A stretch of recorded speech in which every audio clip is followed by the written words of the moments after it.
can turn your cell phones down to vibrate or off. I'd like to call the Hammond Redevelopment Commission meeting to order. On this Tuesday, August 15, 2017, it is now 4:30. Can you please stand for the Pledge of Allegiance and a moment of silence after? I pledge allegiance to the flag of the United States of America and to the republic for which it stands, one nation, under God, indivisible, with liberty and justice for all.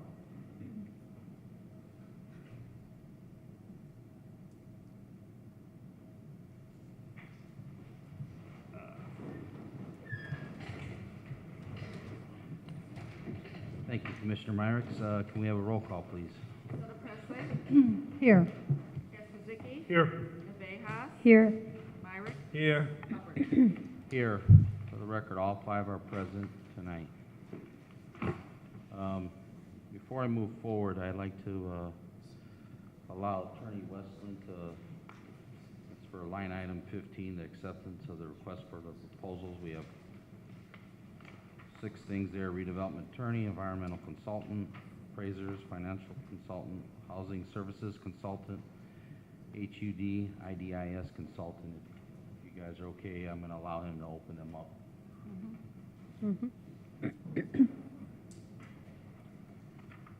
Okay, number 3, declaration of conflict of interest. There are none. Number 4, communications. There are none. And number 5, minutes from July 18, 2017. Mr. President, I'd like to make a motion to accept the minutes for the Hammond Redevelopment Commission for July 18, 2017. I second that. Okay, we have a motion and a second for the minutes of July 18, 2017. Is there any corrections or addition to these minutes?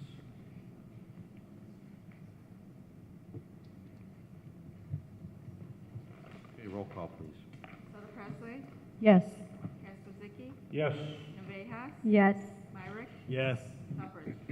Yes. Motion passes 5 yes. Okay, number 6, homebound conditional forgivable loan approval. There should be 3 applicants. All 3 of them. Are they all present? Yes. Could they come forward to the mic here? Yeah. Welcome. Appreciate you coming out to. So, ma'am, stand at the podium. May I ask your name? Jessica Ramirez. So, Ms. Ramirez, how did you hear about the homebound program? I was actually able to find out through my financer, Ben Progessi. He's with Centennial Mortgage. Okay. And my realtor, Jamie Garcia. Okay. Okay. And Who's the realtor with?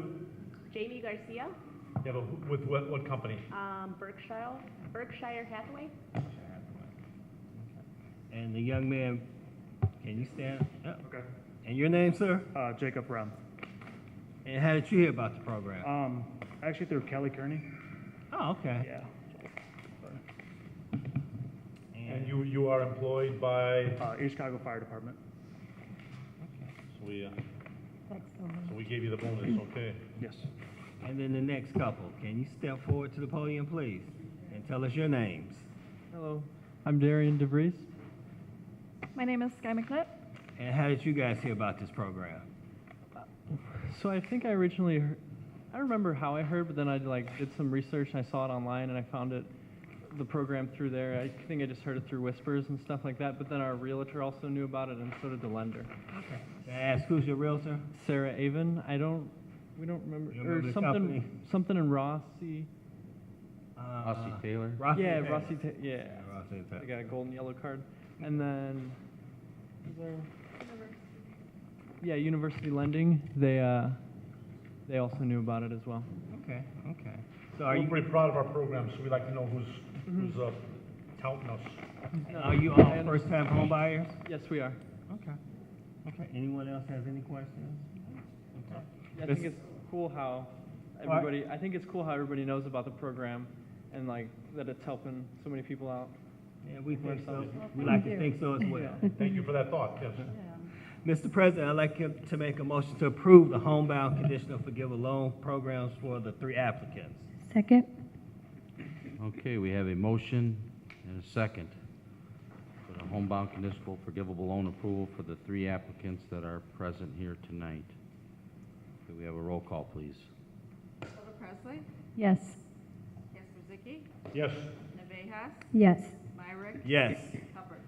Yes. Motion passes. 5 yes. Congratulations. Congratulations. Thank you, guys. You may be excused if you like.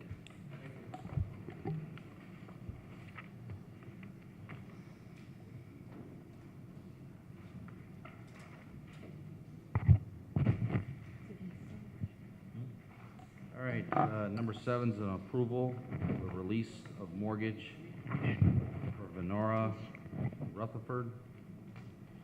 Mr. President, members of the commission, Mrs. Rutherford has been in our programs, different ones for a period of time dating back to 1995.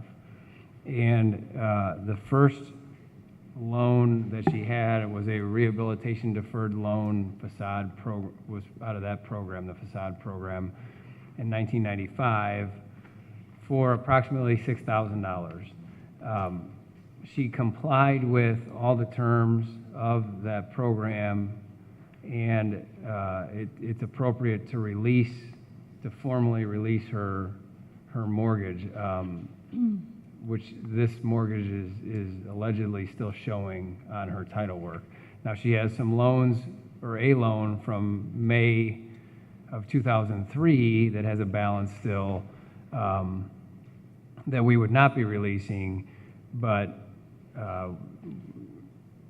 the previous one from 1995, as a matter of housekeeping, we'd like to get your approval to file a release of mortgage or record a release of mortgage with the recorder to kind of clean up her title for her. So was the May 7th of 03 loan a refinance of the March 9th, 95 loan? No, it's Those are separate? separate, different programs. And the good news is Mrs. Rutherford's been compliant with all of the programs and has been a resident dating back to at least 1995 and probably prior to. So, and it is incumbent on us when we. So the mortgage in question, I didn't mean to interrupt, is just the 95 loan that we're releasing that loan and that's been paid in full? It was the deferred loan, so yes, is the answer to the question. So it hasn't been paid, but it's been deferred? It has been paid, but it was paid over a period of time. So basically, this is just a housekeeping issue. Right. It is, Yeah. and it is. It is. If it's paid, let's release it, absolutely. Yeah, it's not.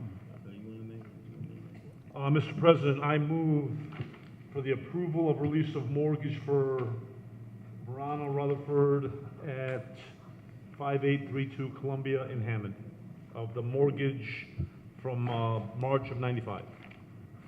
Second? Okay, we have a motion and a second. Release of mortgage for Venora Rutherford. Any further questions or discussion? Roll call then, please. Little Presley, Yes. Kasperziki, Yes. Navejas, Yes. Myrick, Yes. Hubbard. Yes. Motion passes 5 yes.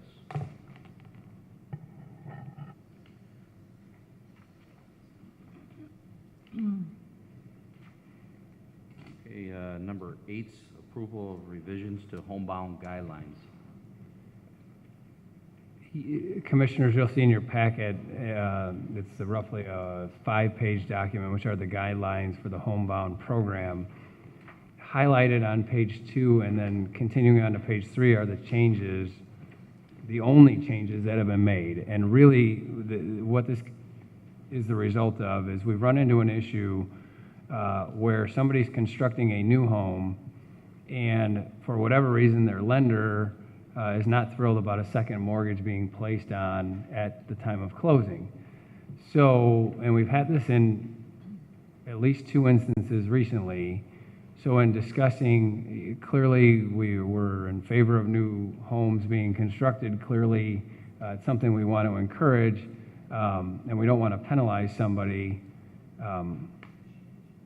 that can't then get their loan through their lender because we're putting the mortgage on. And that's the way it was worded before, was right at closing, our second mortgage would go in. With this new language, it allows at least the opportunity for the borrower to look at getting or taking advantage of this program after they close on their end loan with the property. So theoretically, they get a construction loan, then they go and get their end loan, and then they would get this part of the proceeds of this program. And at that point, you can see from the highlighted language, if their bank does not allow for a lien to be placed on the property until after their closing, which would be the end loan, then they can choose to receive the funds directly after their end loan mortgage is closed and processed. We would then, at that point, it's sort of incumbent on us to go ahead and record our mortgage at that point. And there's a bit of a disclaimer in there because there was a concern that by giving the money at that point that may have some tax ramifications but there's a disclaimer that that's between them and Uncle Sam and their tax professional. I mean, it's the best we could do to sort of remedy the scenario where the financial institution doesn't allow it to be done at the end loan closing. Probably doesn't come up that often. We're just trying to cover a base that, Well, it's happened, at least the potential for the problem has come up twice. Oh, has it? Okay. Going forward in, say, the next 6 to 8 months. And because of that potential and because of our desire to foster new construction, we decided to take this step. Of course, you're the attorney and we take your advice, but I think the line is appropriate. It will be solely on the applicant to talk to a professional, understand the ramifications of accepting a check through this process. I think that's a much needed line in there. Just thought I'd say that. And they signed something to that effect, I'm sure. Right. That they've read that line. That they've received this whole packet. Mr. President, if there's no further questions, Commissioners, I move for the approval of revisions to homebound guidelines. I second that. Okay, we have a motion, a second, the approval of revisions to the homebound guidelines. We have a roll call, please. Sutter Presley, Yes. Kasperziki, Yes. Navejas, Yes. Myrick, Yes. Hubbard. Yes. Motion passes 5 yes.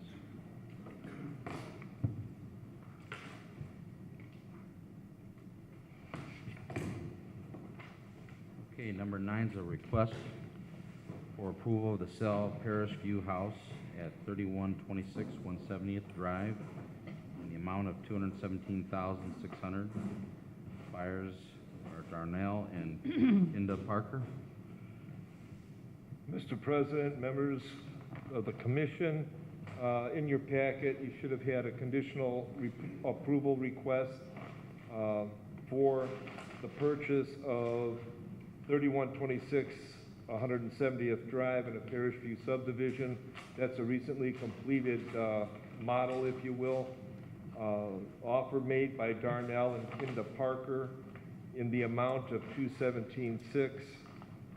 The average of 2 appraisals for that property was $217,500. We hope to if and when the transaction is approved, we're expecting to close this in about 45 days.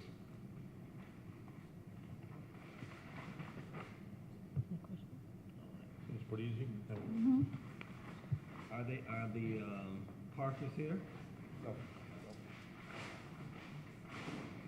If there are no other questions, I make a motion, Mr. President, I make a motion for the approval for the request of the sale of the Parish View House at 3126 170th Drive in the amount of $200,600 by the buyers Darnell and Kendra Park.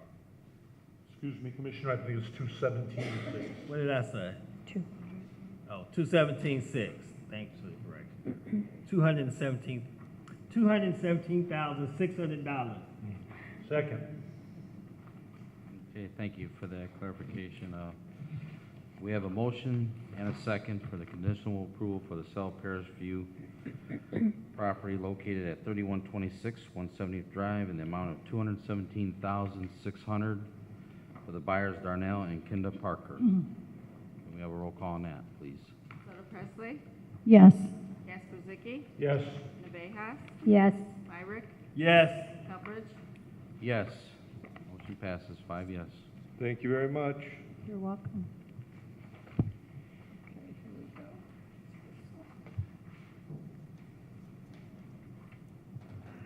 All right, number 10 is an approval to donate 10 of the vacant lots to United Neighborhoods, Inc., program partner in the IHCDA Blight Elimination Program. Commissioners, if you look in your packet, you will see there's information regarding some vacant lots that are currently owned by the Hammond Redevelopment Commission. And the attorney for United Neighbors, Inc. is here today, basically coming to seek approval for the Redevelopment Commission to donate those properties. I believe the reasoning is so that a lot of the adjacent property owners can extend their yard space so that we just don't have vacant lots throughout the city. But Attorney Bennett is here to further discuss the blight elimination program. Thank you. Good afternoon. As you all are aware, I have presented over the last couple of years several documents to you as part of the blight elimination program through the Indiana Housing and Community Development Authority. On these lots currently, there is, quite frankly, no longer the structure. They've been demolished pursuant to that program. There does exist, however, a mortgage to ICTA as part of this program for, with some of them it's an $18,000 mortgage and to some it's $25,000. Depending upon the funds that were held or set aside in that mortgage for reimbursement to the city for the acquisition and the demolition of these properties. This is now the last phase of that program and ultimately will result in also the release of the mortgage against HRC. The final phase is an end use. And as Ms. Tarver set out, these properties now vacant, most are unbuildable if they are less than the 50-foot lot, obviously required by current code. But more importantly, at this point are in a position to have an end use determined for them, whether or not the few lots that are wide enough for new construction, whether or not it will be a home built upon them, a pocket park within the city, or most often it's going to be a situation where it'll be a side yard for a neighbor. But the next step at this point, United Neighborhoods, Inc. is a program partner to the city along with HRC. And at this point, it would be the transition to HRC, or I'm sorry, from HRC to UNI for them to then obtain approval from ICTA for the next step. So what I have presented to you in your packets is a breakdown of the 10 properties at this point that are ready for transition. And as is required by state statute, these properties can be transferred to a community development corporation as part of the purpose of a community development corporation like you and I to obviously assist in low-to-income neighborhoods. And what you have before you is a breakdown of comparable properties. The statute allows for transition or transfer for little or no money to the community development organization if you have an appraisal that is completed by staff of comparable properties. So that is what has been presented to you. Don Novak has recommended, as you can see by his signature on that, comp for each of these properties to be transferred to UNI at this time. As I indicated, ultimately there will be a release of mortgage that will be filed with you as well from ICTA releasing these properties in total. But at this point, I would ask for, upon your review of Don's recommendations, then authorizing for Ms. Tarver to proceed forward with the sale of these, or the donation rather, to UNI when we have final approval from the state to be able to do so. So it can, forgive me, but it's I mean, we're all for making Hammond more beautiful, that's why we're here. So a house gets demolished, Yes. okay? And now there's a mortgage put on that property? It was even prior to that, as part of the blight elimination program, Indiana Housing and Community Development Authority had awarded funds to Hammond by way of a mortgage, quite frankly, in 2014. And of those funds that were awarded, in the first round of money, there has been currently 28 properties that have been demolished as part of that program. Under the second round now, we're in the process, because there's additional funds. The first round will end in the end of this year, and then the additional funding will go through the end of 2018 for round 2, and we currently have 2 properties in that program as well. So once the properties were acquired into the name of Hammond Redevelopment Commission, then the next step was for the bidding for the demolition of those. The property, or the program, requires that HRC owns the property, HRC or UNI as the program partners. So they are properties that are owned, by the commission. Then the next step was to have the. So that's how we get in the timeline. Correct. Yes. So then, in that sense, is when the properties were bid for demo. They in fact have been demolished and greened, whereby the demo contractors have been required to then seed the property. UNI has been maintaining them during this whole time for mowing, cleanup, anything of that nature. And in fact, they've been rather rigorous in even the last couple of weeks in getting things around in better repair on these properties due to just mowing, hot weather, et cetera, grass that hasn't grown, in an effort to finalize these lots so that they are greened and are not, merely parking lots for other members up and down the streets. So then the next step is to transition them out to an end use.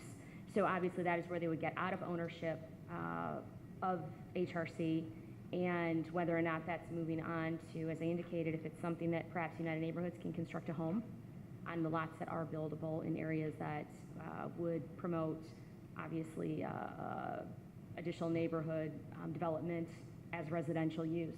But also the alternative, as I indicated, would be a pocket park, or in some situations it's going to be a neighborhood or a side yard to the neighbors, and splitting between them for those that are interested if there's not alternative use.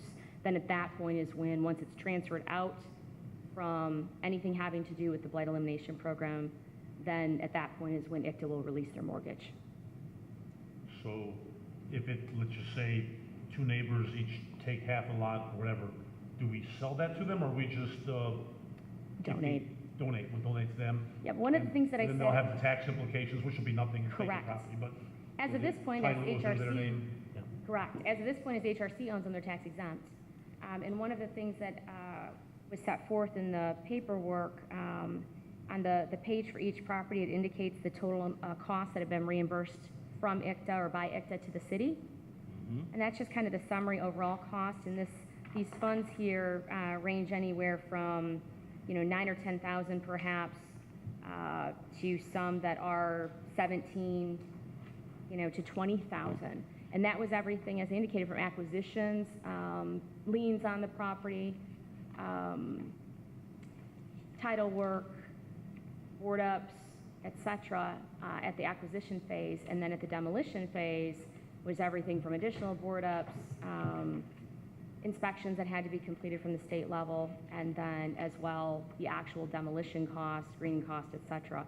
So where this is so beneficial to the city is this is not coming out of the city's budget. These properties otherwise have demo orders on them.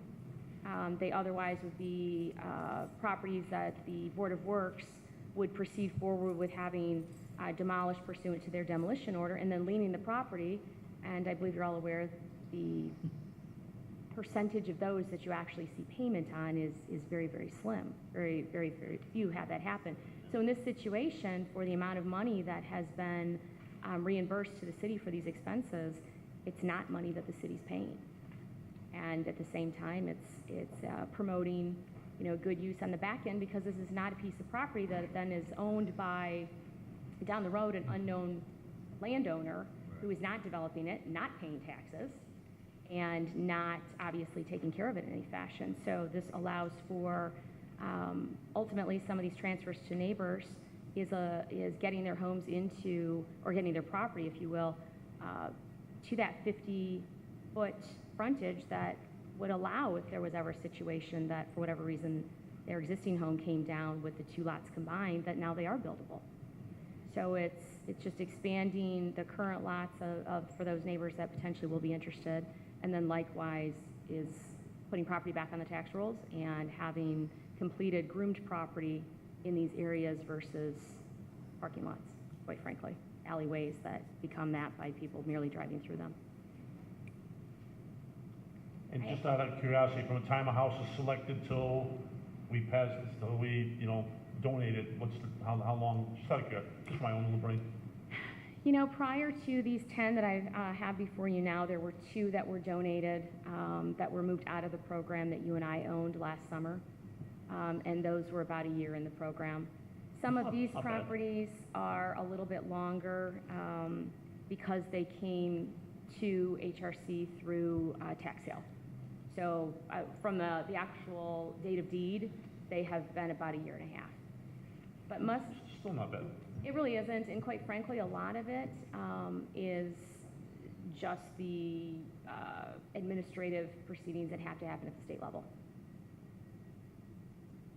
But these are funds that have been deposited and are in, back to the council as part of the reimbursement program from the state. So it is very beneficial in that sense, and obviously, the sooner that they are transitioned out of the program, the sooner there are no additional costs to maintain them, and the sooner that the current mortgage is released.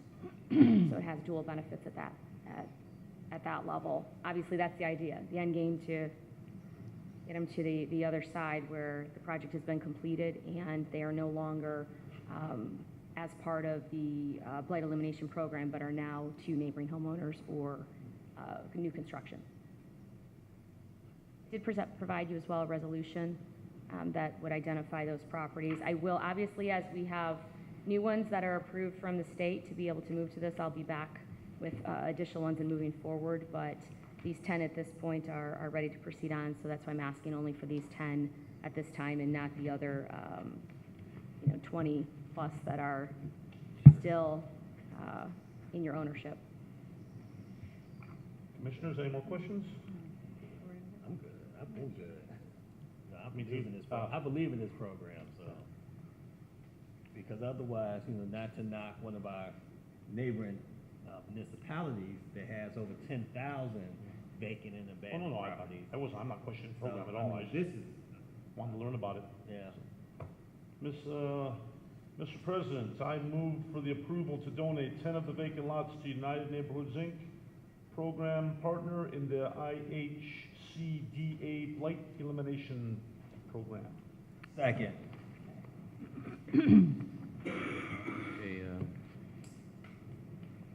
Okay, I just got one quick thing. Do you want the 10 property addresses listed? Or is the 10 okay, just saying? The 10's fine. The 10's fine. Like I said, I did indicate a resolution to you as well, so it would be asking for a signature on that resolution, obviously, as part of this motion. Okay, I'm familiar with the program. Like I said, it's a good program. Potentially a homeowner who could get a lot right next to them to have more yard space. It's always a good thing, too. All right, then we have a motion and a second.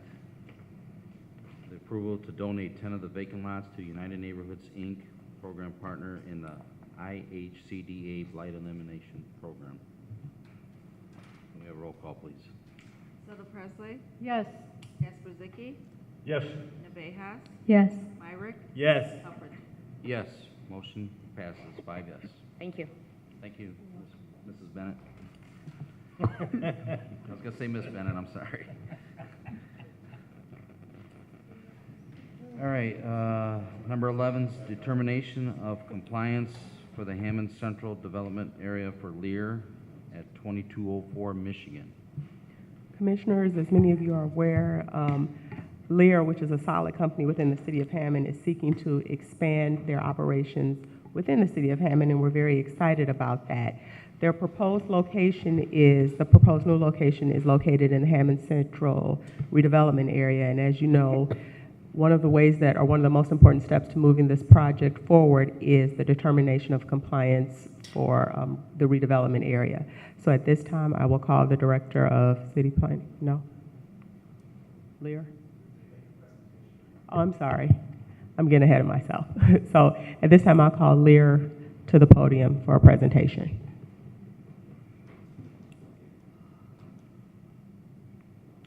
Welcome. Thank you. Good afternoon. And to be clear, as the applicant, I'm Dan Onifer. I'm with Crown Enterprises. We're the, hope to be the owner of the property and the build-to-suit landlord to support the real estate component of Lear's agreement with the city. So that said, what you have before you is the application, and this application is the result of meetings that we've had, meetings and discussions we've had with the city staff, and I want to thank the city staff for helping us, and there were much help to get us where we're at before this commission, because we're quite frankly under a delivery schedule to meet Lear's expectations. So with that, the city's been a great help. And what I'd like to do is just take a quick overview of our application and make ourselves, and we do have a representative from Lear that's, and also our civil engineer available to answer any questions that the commission may have. What we're proposing to meet Lear's requirements is the building footprint is 240,000 square feet. Floor area includes 15,000 square feet of mezzanine. So total area under roof is 255,000 square feet. This will house the tenants' sub-assembly and final assembly operations, and not only keep them in the city, but as you know, expand their footprint. Crown Enterprises is also a long-term member of Hammond. We have another facility that we built in the 90s, and our model is build-to-suit and long-term ownership. So we expect to expand our occupancy in the city for the long term.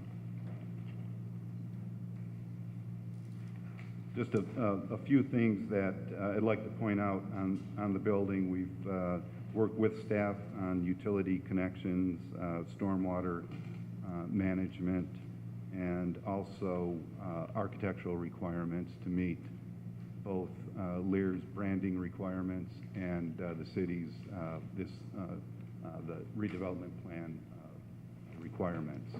That includes, and with me tonight I've got, and we provided, and this has been reviewed with the city staff.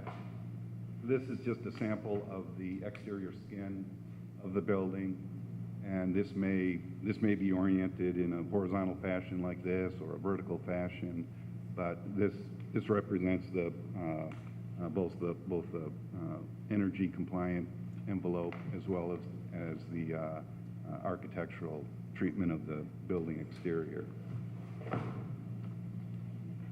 There will be some additional corporate signage that will include both a monument sign at one of the ingress-egress drives, as well as two building-mounted signs, neither of which, or none of which, we expect to require any variances. They'll be in compliance with the city sign ordinance. And concurrent with our review with the city will be traffic studies and all requirements needed to satisfy NDOT with the connections to Michigan Street and whatever adjustments that may be needed to comply with NDOT's requirements, we're prepared to make even after we've started construction. With that, I'd again make ourselves members of Lear and our design team available for any questions the Commission may have. Anybody? What did you say that outer material was made of? I just want to know. It's an embossed metal siding. And what this does is it provides the exterior surface that basically it looks like a stucco or a concrete, precast concrete panel. It provides the insulation that gives us our energy compliance, and it provides the interior, nice clean wall surface on the interior. Thank you.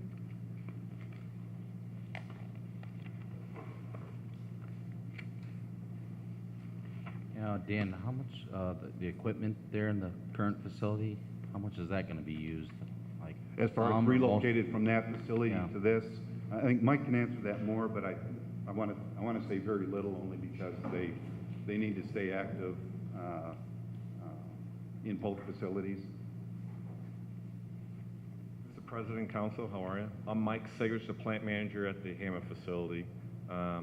If you would, can you repeat that question again? How much of the, your equipment in the current facility was going to be? Sure. About 5% only. To understand our business, we're going to be building our current model while we're going to be expanding the new one. And we have to have new equipment in there to prove out to our customer that we can build the product at rate before the other one winds down. Okay, that makes sense. Yeah, we only have about a 1-month window before it winds down till we launch up to the new product. Yeah, it's very tense, very tight. So yeah, it's a very aggressive program. There's probably even more new automated stuff today too. Oh, absolutely. Yeah, it's going to be fully state-of-the-art type of facility. So we're really excited to get this thing moving. All right. That's all I had. No problem. Anyone else? Thank you.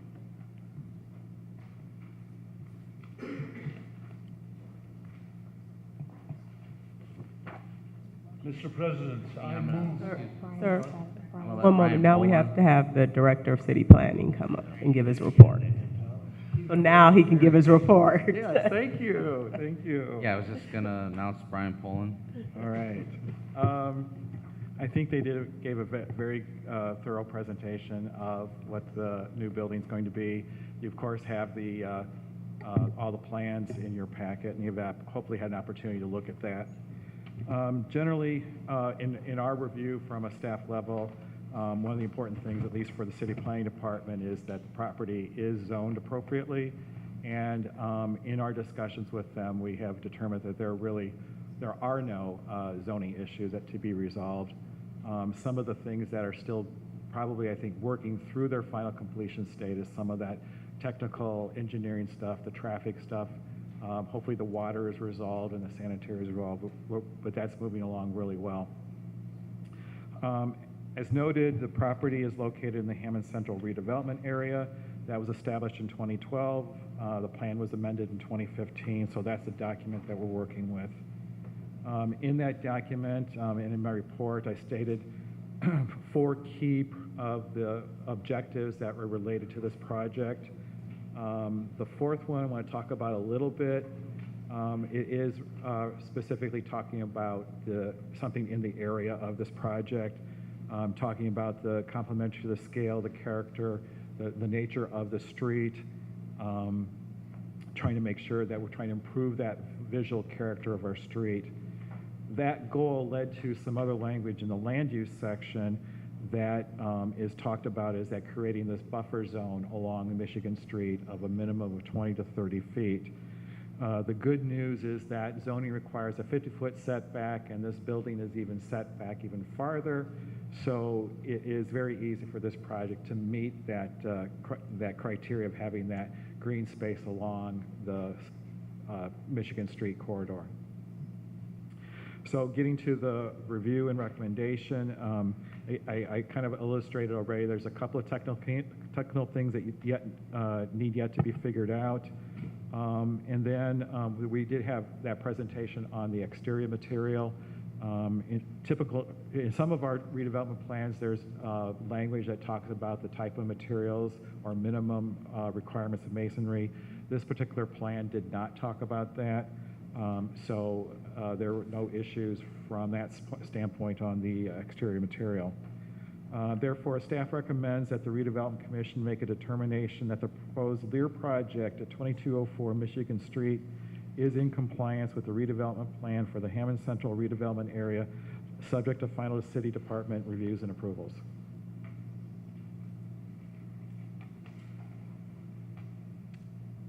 I already tried to make a motion, but you guys wouldn't accept it. I so move. Second. Okay, we have a motion and a second. The Redevelopment Commission make a determine that the proposal Lear project at 2204 Michigan Street is in compliance with the redevelopment plan for the Hammond Central redevelopment area, subject to the final and city department reviews and approvals. If there's no further questions or discussion, we have a roll call, please. Soto Presley? Yes. Jasper Yes. Navejas? Yes. Myrick? Yes. Hubbard? Yes. Motion passes 5 yes.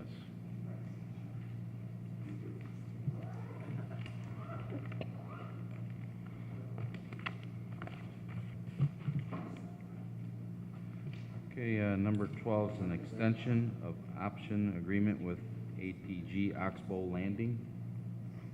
Mr. President, you have in your packet a extension of the option agreement for the last 4.4 acres located at Oxbow Landing. You'll recall that it was originally, an option agreement was originally granted to ATG. That was extended to tomorrow.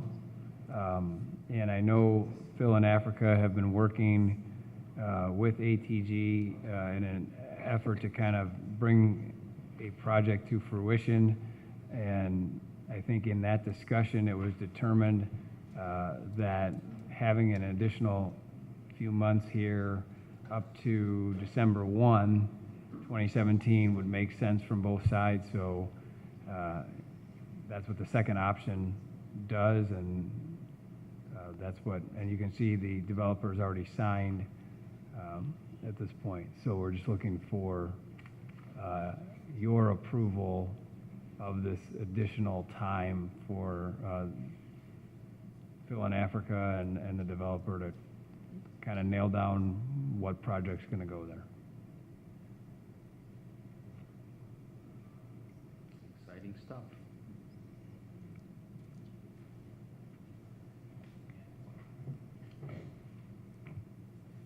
Mr. President, I move for the extension of option agreement with ATG Oxbow Landing.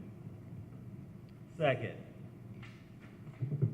Okay, we have a motion, a second, the extension of option agreement with ATG Oxbow Landing. We have a roll call on that, please. Soto Presley? Yes. Jasper Yes. Navejas? Yes. Myrick? Yes. Hubbard? Yes. Motion passes 5 yes.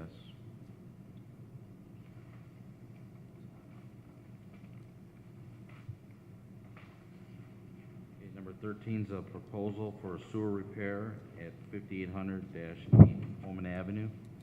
Commissioners, in your packet, there is a proposal from Sawyer Plumbing. As you are aware, that is the plumbing contractor that is working on the police garage that will be at 5808 Holman Avenue. During the course of renovations, they ran into some challenges that require some additional repair work. And as you can read on the proposal, it states what's included and what's not included.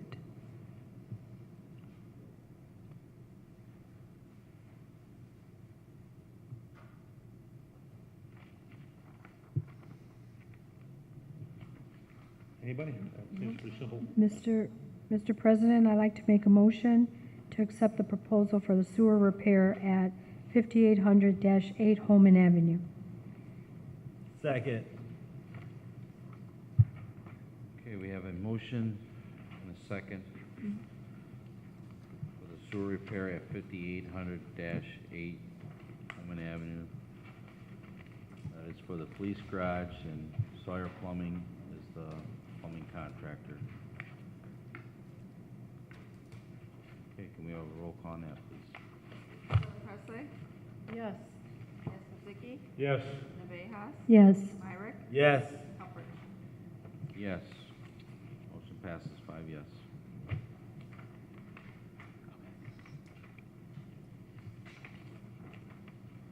Number 14, award of bids for bid package number 2 for the sports complex. Commissioners, in your packet, there's a bid tabulation sheet that outlines structural steel and miscellaneous metals, as well as elevators. We have a representative here, Rodrigo from Madison Construction, that will give us an overview of the bid tabulation. Good afternoon, board members. As you're aware, we opened up bid package 2 for the structural steel and the elevators. The structural steel, the low bidder is Wilson Ironworks at $3,725,800. And this would be all the steel that includes the track, all the columns, the roof deck, and everything to get the structure up. So you guys are aware, we broke ground a couple of weeks ago with the ceremony last week, so this is another piece of the puzzle to keep us going. We recommend Wilson Ironworks. We had a pre-award interview with them last week. Very comfortable, competent company to get us with this bid package for this contract. Where are they located at exactly? They're out of Crown Point. Okay.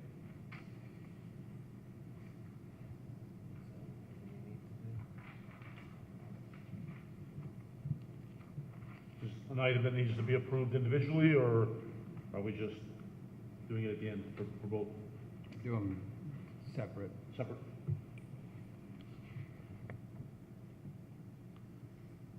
Mr. President, I move we accept the, is it Wilbur Steel? Wilson Steel. Wilson, I'm sorry, not my glasses, for the bid for the contract 802A structural steel and miscellaneous metals. I second that. Okay, we have a motion and a second. Is there any further questions or discussion?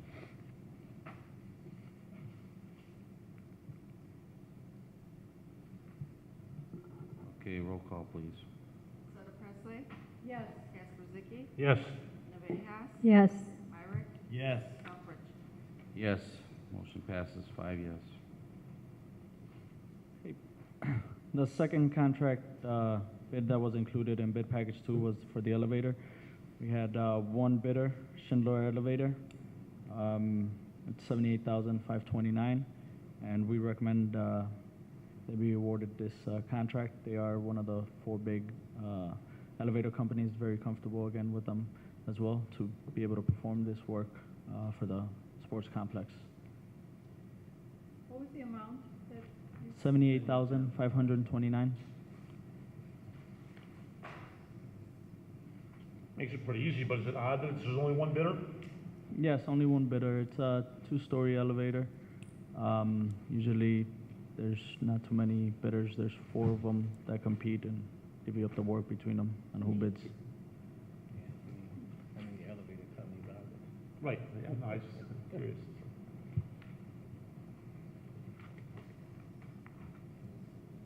You on the road, nice job, dude.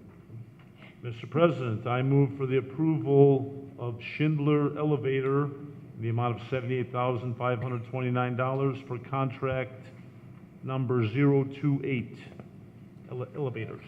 I second that. I'm sorry, I thought there was 0282B. It's contract number 02B as in boy. 02B. Okay? I stand corrected. All right, thank you. Touche. Yeah. I still second that. Okay, we have a motion and a second Those straight glasses. for Schindler Elevator in the sum of $78,528. That's contract 02B for the elevator. Roll call on that, please. Consuelo Presley, Yes. Kasperziki, Yes. Navejas, Yes. Myrick, Yes. Hubbard. Yes. Motion passes 5 yes. Thank you, council, and we'll see you again next month. Thank you. Okay, finally, number 15 is the acceptance of requests for proposals. We have a redevelopment attorney, environmental consultant, appraisers, financial consultant, housing services consultant, and HUD-IDIS consultant. Commissioners, I've opened all the bids. First, the proofs of publication for the request was in order and in compliance with Indiana law. I'm going to kind of just walk through these in order. I'm going to skip over environmental consultant because that was the one with the most responses. So the first one, redevelopment attorney, you have one bidder, and that's Westland and Bennett, located here in Hammond, Indiana.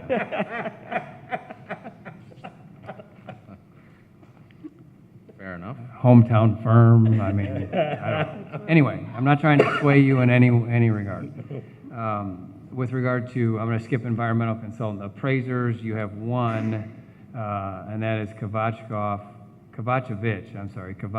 and Company. Gary? He's located in Gary, yes. Financial consultant, there's one, and that's from Sender and Company, Carl Sender, located in Maryville. Located where, I'm sorry? Maryville. Oh, thank you. Housing services consultant and HUD-IDIS consultant, there's one bid, it's the same bidder, and that's Bill Kubal, who I'm pretty sure you're all familiar with, and he's out of Bolingbrook, Illinois. And he submitted separate responses on each one of those, the housing and the HUD consultant.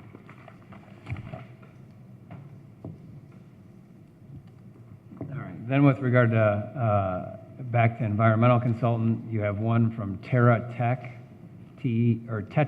I'm sorry.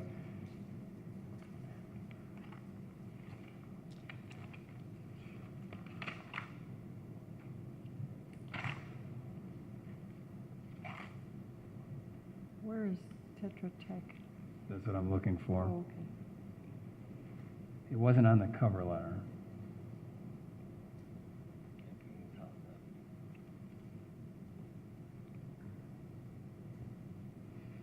Located in Chicago.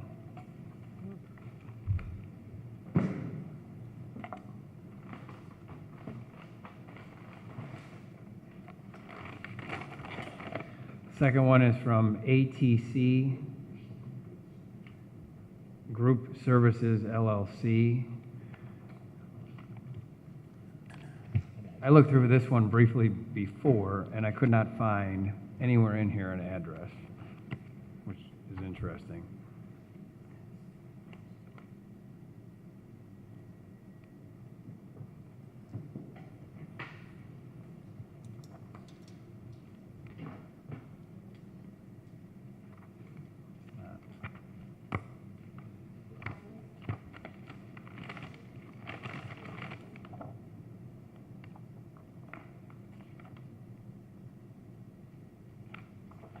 I'm not finding an address on that one. Americo, Inc., out of Valparaiso. This is the next.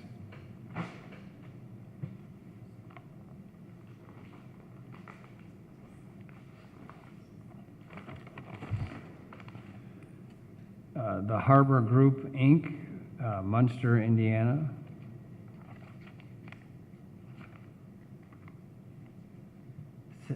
Sesco Group, Inc., out of Indianapolis.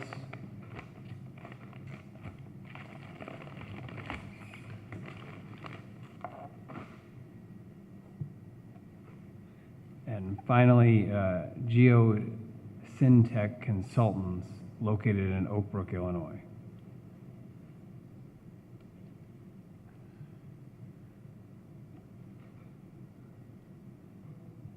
Who? Oh, ATC was Highland, Indiana.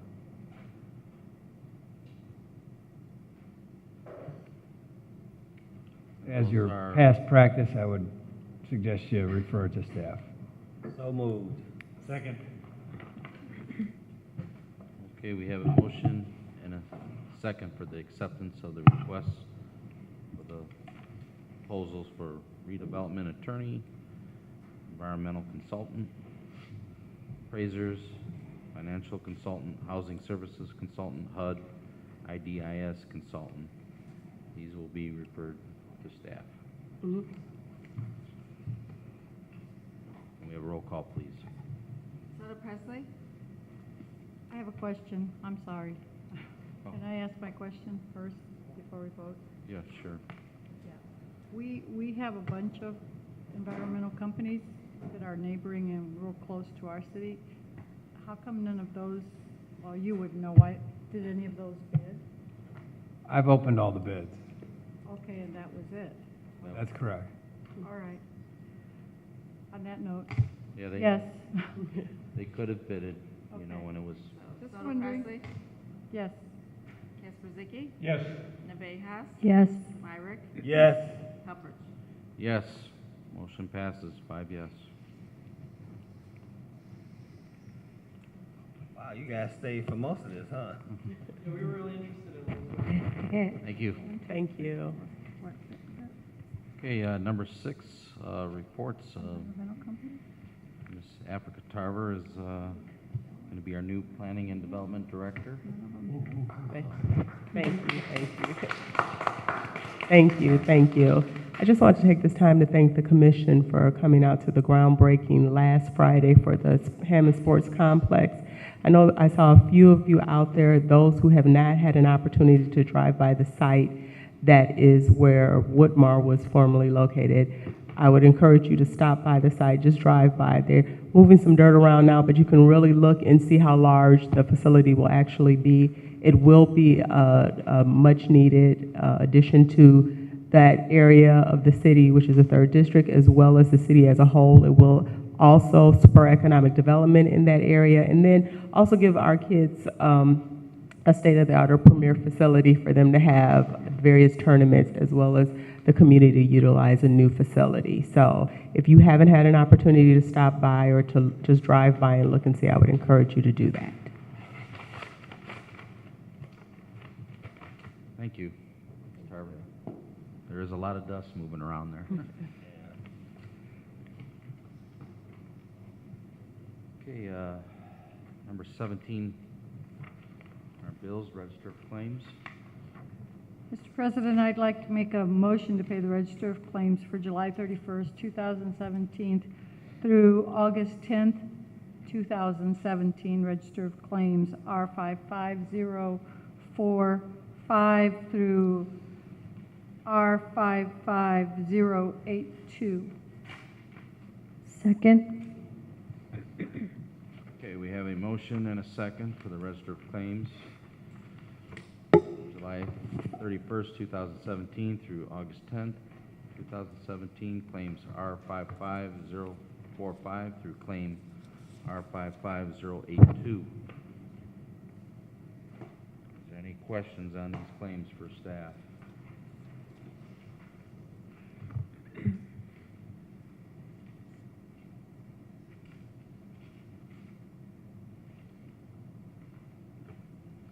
Okay, roll call then. Senator Presley? Yes. Kasperziki? Yes. Navejas? Yes. Myrick? Yes. Helpers? Yes, motion passes, 5 yes.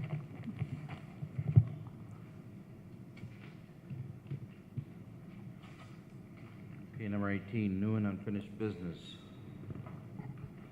Commissioners, there's one item that you should have received, an option agreement for the LaSalle Hotel, which I know you're all familiar with, located at 5266 Holman Avenue.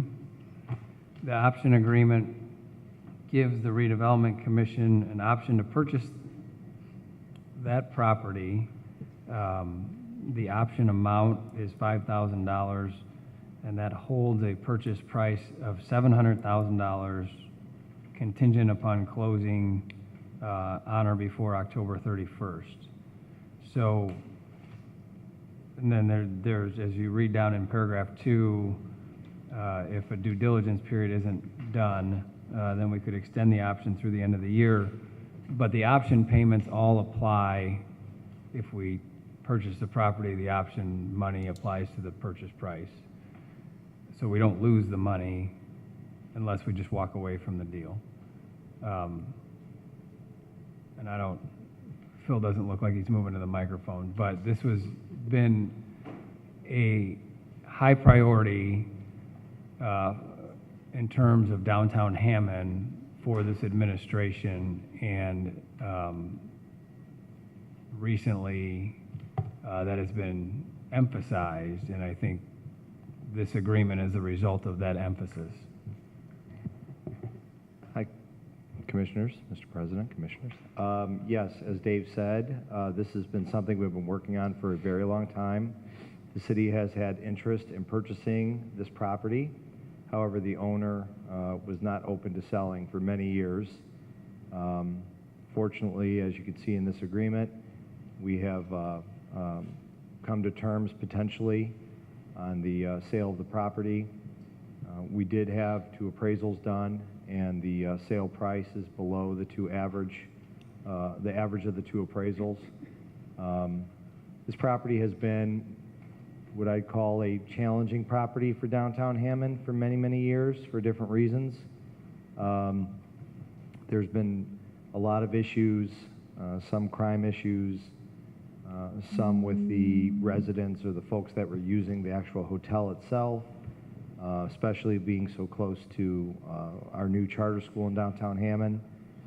So the agreement you have in front of you is a long time coming, and we're very excited about potentially taking ownership of it and then looking at the potential of turning it into some sort of new project for downtown, whether it has to do with the arts or working with another business that's interested in using some of the resources that are inside the building. There is a full restaurant in the building.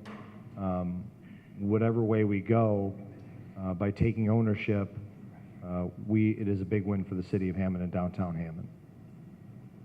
So that's all I have to say. I guess we all probably understand why we want the building, but do we want to get into the hotel motel business? Is that, that doesn't seem like what we do. No, it definitely will not operate as a hotel or motel once we take ownership. Although the final decision hasn't been made as far as what the reuse of it will be, I could see some sort of artist loft kind of concept that would work in downtown Hammond. But again, that'll be determined once we take ownership. This is one of those where just closing down the LaSalle Hotel, it's an addition by subtraction project for the city.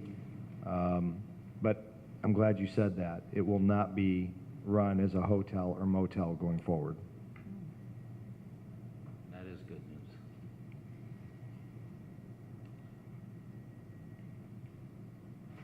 Do we need a motion? Is this?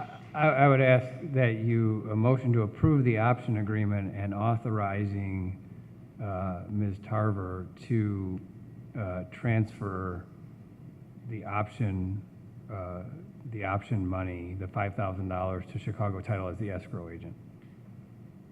I so move. Second. Okay, we have a motion and a second. Any further questions or discussion?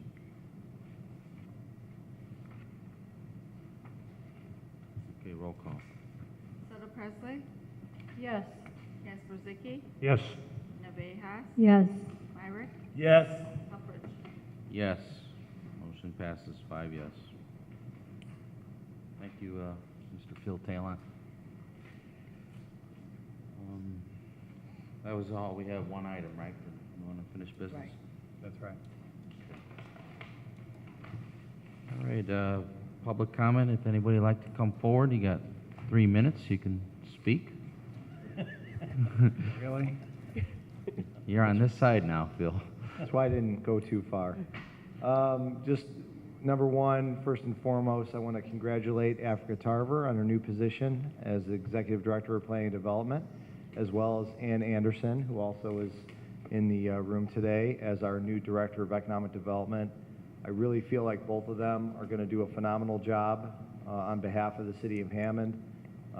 Obviously, Africa's been here, I believe, 15, 16 years, somewhere around there, and she has a wealth of knowledge, and she's going to move into this position very fluidly and easily. And Ann was in the Economic Development Department before as the marketing coordinator, and when she was there, she was a rock star. She did anything and everything that was asked of her and beyond. So I know she's going to do a phenomenal job in this new role. I also wanted to thank the commissioners. I've been here for almost 9 years now, and so I've been sitting in that seat for almost 9 years now, and it's been a pleasure working with all of you. The commission has definitely changed over the years. We've had several or many different commissioners, but I can honestly say this is one of the best we've ever had. You guys do a great job. You ask a lot of questions. You're very concerned to make sure we're making good choices for the City of Hammond, and I just want to thank you for everything that you do and the time that I spent with you. Although I won't be too far, I'm sure I'll still be coming to the meetings every once in a while. I just want to say thank you for everything.